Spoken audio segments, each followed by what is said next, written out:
Here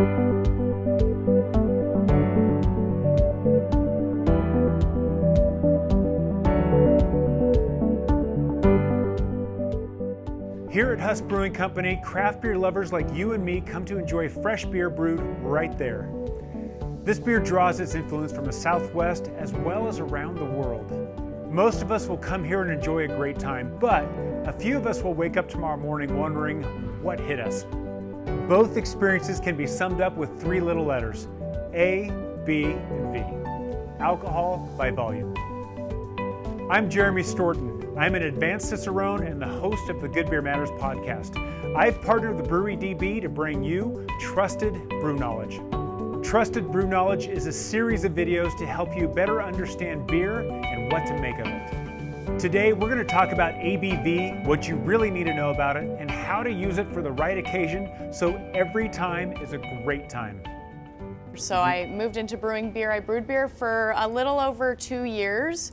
I'm Erin Duble. I work for Huss Brewing Company in Tempe, Arizona. I am their off-premise market manager.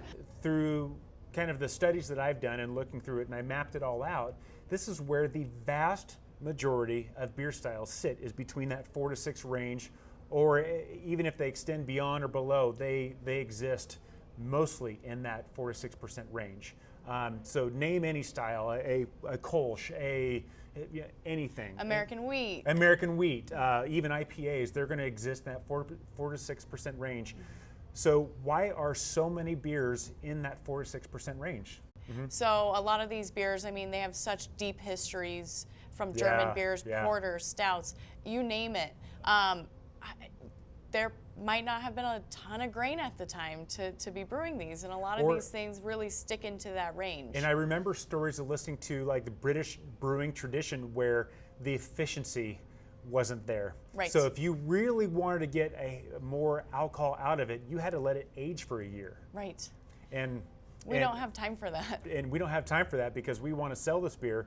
And so historically, this is where the sweet spot was at 4 to 6%, right? Right. And of course, we go back to lower alcohol beers were sustenance, especially times of plague and suspicious water sources. Right.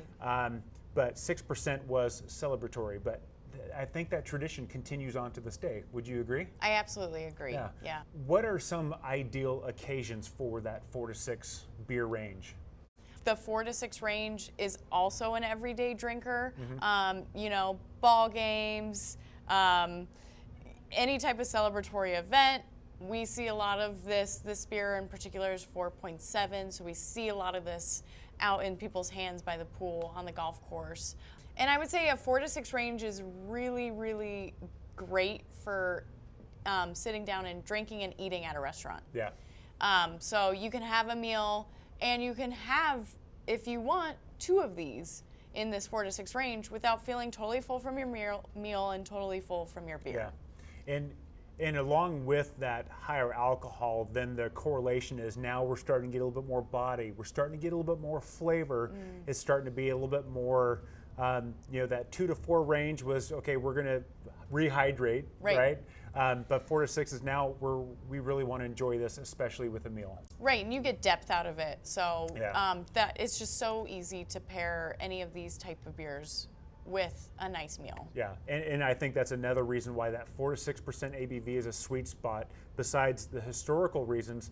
But now it's not too much alcohol, but it still has flavor, right? Yeah, we like the 4 to 6 range. Yeah, 4 to 6 is excellent. It's great, yeah.